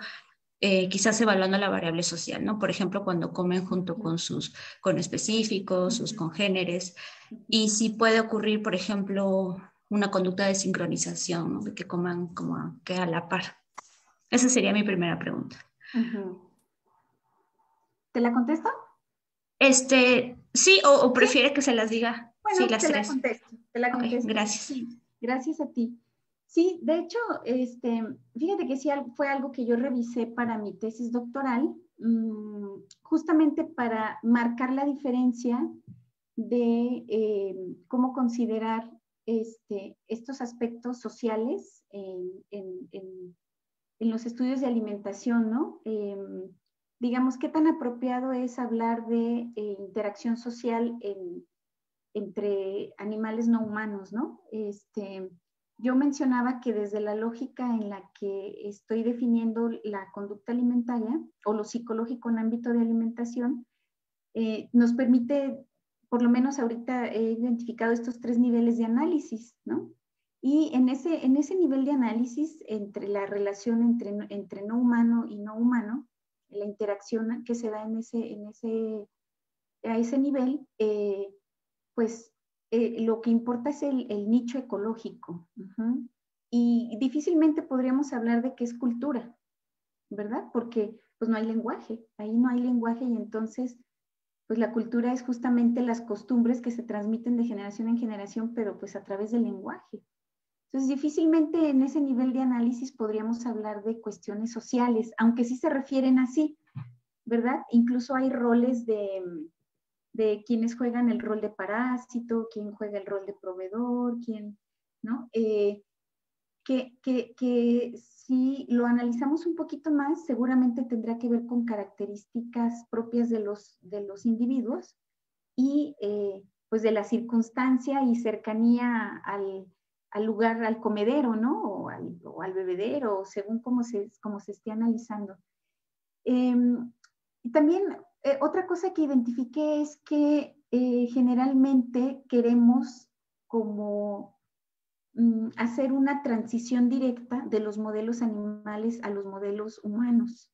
Y eso sí me parece que puede ser un gravísimo error, dada estas condiciones, ¿verdad? Que el contexto en el que ocurre la alimentación del ser humano es totalmente distinto en el que ocurre la alimentación de los animales no humanos. Entonces, en ese sentido, yo sí reconocí en mi tesis doctoral que esos modelos animales permitieron establecer directrices metodológicas, por ejemplo, incluso de estructura de los diseños, de cómo controlar algunas variables, algunas cuestiones instrumentales, pero yo no vería como muy acertado tomar de manera directa o hacer una transpolación totalmente así idéntica de los modelos animales a los modelos con humanos. Esa sería mi opinión al respecto. Muchas gracias, doctora. Pues sí, ¿no? Deben cumplir ciertos criterios para hacer una investigación translacional o para ser muy arriesgados, ¿verdad? Exacto, Sí. Exacto. Mi segunda pregunta es más de curiosidad. Quizás usted me podría comentar de manera anecdótica si en todos los grupos, por lo menos me parece que en el segundo estudio que presentó, si en todos los grupos los participantes dejaron como muchos alimentos de residuos. ¿A qué me refiero? Ya que culturalmente, por ejemplo, a los latinoamericanos se nos enseña que tienes que dejar limpio el plato, ¿no? Sí. después en señal cultural de que disfrutar de la comida porque una figura de autoridad así te lo enseñó a lo largo de los años. Sí, de hecho eso nos ocurrió, por eso decidimos analizar las interacciones lingüísticas, porque cuando fueron invitados, dijimos, es que esa connotación de invitados hizo que incluso incluso veíamos que se acababan las 2 porciones. Les comentaba yo que para no limitar la ingesta, siempre presento 2 porciones de alimentos. Si quieren comer más de una, está al acceso a la otra. Había adolescentes que comían de la segunda porción del invitado, o sea, 3 porciones. Y claro, lo que se decía era, come, ándale, ayúdame con eso, a ti que te gusta eso, ¿no? Como nunca se dijo de forma explícita, pero en realidad la gente sí estaba muy agradecida en que le estábamos dando de desayunar a sus hijos. Rico, ¿verdad? Estaban muy ricos los platillos, bien equilibrados, y pues era una grosería no acabárselo, ¿no? Entonces, claro, esa fue pues un error, pero muy atinado, porque gracias a eso pudimos tipificar las interacciones lingüísticas, que bueno, ahora es la continuación que queremos hacer en los estudios. La pandemia nos ha frenado mucho los estudios experimentales y estos que yo hago, que voy y vengo y los traigo y todo eso. Entonces, pero lo que sigue es, gracias a esa connotación de invitación, es que nos ha llevado por otro rumbo la investigación. Pero sí me pasó, Clever. Muchas gracias. Tengo ya la tercera y última pregunta. Mencionaba que hacía una encuesta, obviamente para recabar información nutrimental y alergenos, etcétera. Pero quizás consideraron variables ambientales como música, olores, que quizás culturalmente acompañan durante la hora de la comida, hasta incluso se podría decir que malos hábitos, que la tele de fondo suena, eso sí. Ajá. Fíjate que no. De hecho, lo que procuramos fue incluso pedirle a los jovencitos que dejaran su celular fuera del laboratorio, porque pues más bien se promueve eso, ¿no? Que en lugar de comer estés en el celular. Incluso, bueno, la videocámara, a veces cuando veíamos los videos, bueno, pues estaban jugando ahí con la cámara y se distraen fácilmente, ¿no? Creo que eso es algo también parte de nuestra cultura. Siempre hay distractores al momento de alimentarnos, y esos generan una ingesta, promueven una ingesta mayor, eso ya se ha comprobado. Como estás distraído, no estás atento a tus señales fisiológicas de saciedad, y entonces la ingesta se dispara y ni cuenta te das que estás comiendo. Entonces, más bien lo que tratamos fue precisamente de eliminar todas esas variantes para poder observar el patrón de consumo. Muchas gracias, doctora. Al contrario, muchísimas gracias a ti. Gracias, Flower, por tu participación. Por aquí, nuevamente, BF nos dice, ¿qué sucedería si se utiliza a estos mismos participantes de distinta significación que regulen intencionalmente la conducta alimentaria mediante instrucciones específicas? Ok, sí, claro, o sea, que pudieran ser modelos que regulen, sí han hecho estudios con modelos que, o sea, que muestran una ingesta inhibitoria, o sea, que comen súper poquitito, y que tiene que ver con la tipificación o con la norma de igualación del consumo, y se ha observado que tienden a comer menos los participantes, o a quienes tienen una ingesta más grande, los participantes tienden a consumir también mayores cantidades. Sí, yo creo que sería interesante también probarlo. La verdad no he probado esos modelos, pero me gustaría probarlos, pero con interacción lingüística. Porque en este estudio que les comentaba del tesista con los niños con obesidad y que fueron sus papás, pues los papás, ahí les pedimos a los papás que introdujeran ciertas interacciones lingüísticas sobre los beneficios de comer ciertos alimentos, Y los niños les decían, ah, chis, ¿y tú por qué me dices eso? Si nunca me hablas así. Es más, tú ni comes conmigo, ¿no? Entonces, claro, decíamos, claro, ¿no? La incongruencia en el decir y hacer, ¿no? Cómete las verduras porque son buenas para los huesos. Y las reacciones de los niños saben hermosas, espontáneas. Ah, chis, ¿y tú por qué me hablas así? Es más, tú ni comes conmigo, ¿no? Y las mamás salían rojas, rojas, rojas de las interacciones. Entonces me gustaría, si es algo que no he probado, no los he incluido, si ya hay reportes sobre esos efectos, pero creo que sería más interesante con modulación lingüística. Muy bien, doctora, muchas gracias.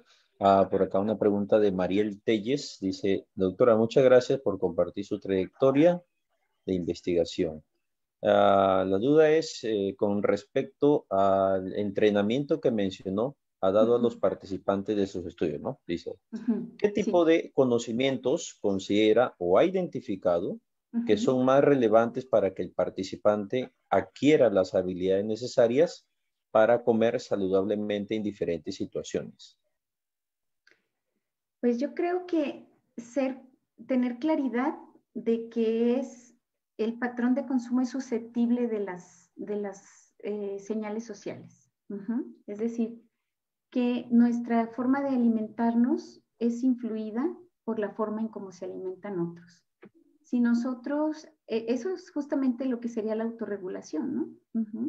Me parece que el tratar de sobrellevar estas cuestiones que se dan en el entorno social, reconocerlas y saber cómo nosotros regularnos independientemente de todo lo que sucede alrededor, esa sería la habilidad central, ¿no? Para lograr la autorregulación. Doctora, en ese sentido, ¿considera entonces usted que tanto los modelos como las interacciones lingüísticas son, digamos, componentes mucho más significativos en el comportamiento alimentario? Sí, así es. Es ok, correcto. muy bien. Muchas gracias. Muy bien, ahora, muchas gracias, doctora, por su participación. Realmente ha sido excelente. También a todos los participantes que nos siguen. Y bueno, ahora le dejo la palabra a nuestro miembro del Liceo Contextual, Darwin. Adelante. Gracias, Hans, por estar atento a las actividades, también a los más participantes. Yo quisiera hacer una pregunta chiquita nada más y ya con eso les prometo a todos ya dejarlos ir a comer, ¿no? Que ya también hace hambre, como dicen aquí en México, ya con todo, hablar de comida y todo lo demás. A propósito eso fue un daño colateral que se me olvidó decirles. Siempre que presento, todo el mundo salimos con hambre. Claro, ¿no? Y pues si había domingo más, ¿no? Entonces, claro. Bueno, le iba a comentar, me pareció muy interesante el tema de involucrar categorías para clasificar al otro en la diada, sí. ¿no? Sí. Y mi pregunta es si hay algún tipo de contacto con literatura como de antropología o de ciencias sociales, como por ejemplo estos modelos de interseccionalidad para traer esas categorías o cuál es su apreciación sobre ello, ¿no? Para ver los parecidos en verdad que hay entre la diada, más allá de lo que es también muy valioso que han utilizado ustedes como la propia nominación que tiene un miembro de la diada, ¿no? Eso sería mi pregunta. Sí, fíjate que es una pregunta muy interesante. Sí, de hecho yo tomé cursos de antropología alimentaria, y bueno, he estudiado cuestiones de antropología para entender cómo surge incluso el fuego y cómo la comida viene a ser parte de una civilización, etcétera, etcétera, ¿no?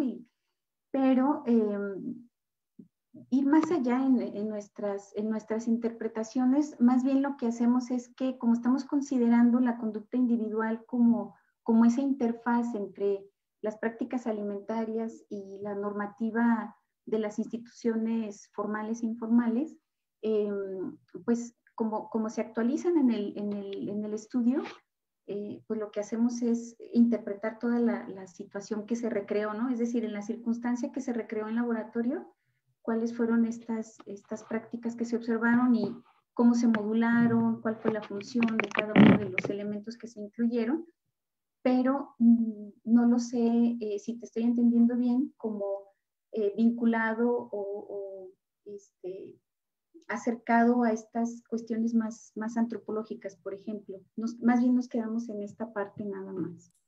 Se refiere, por ejemplo, en el tema de, por ejemplo, la similitud, ¿no?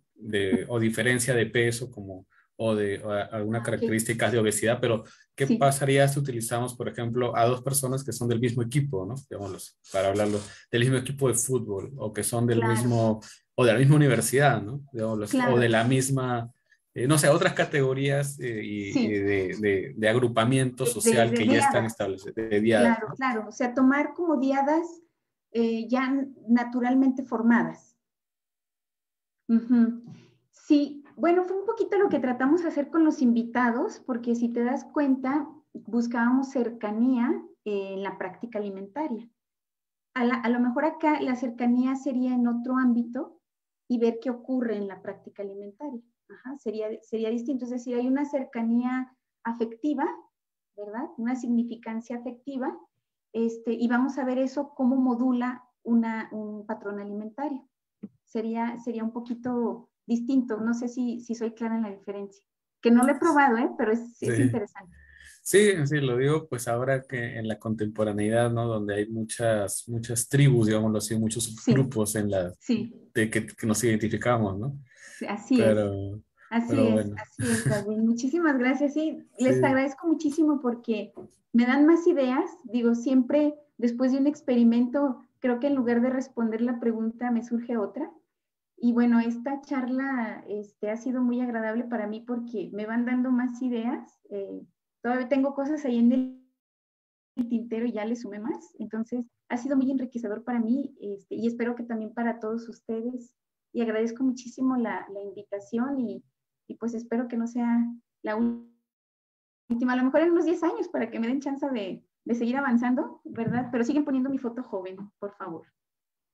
Muy bien, doctora. Gracias. Muchas gracias por su participación. Realmente estamos muy agradecidos por compartir su trabajo en esta comunidad, en los seminarios urgentes de ciencias del comportamiento. Bien.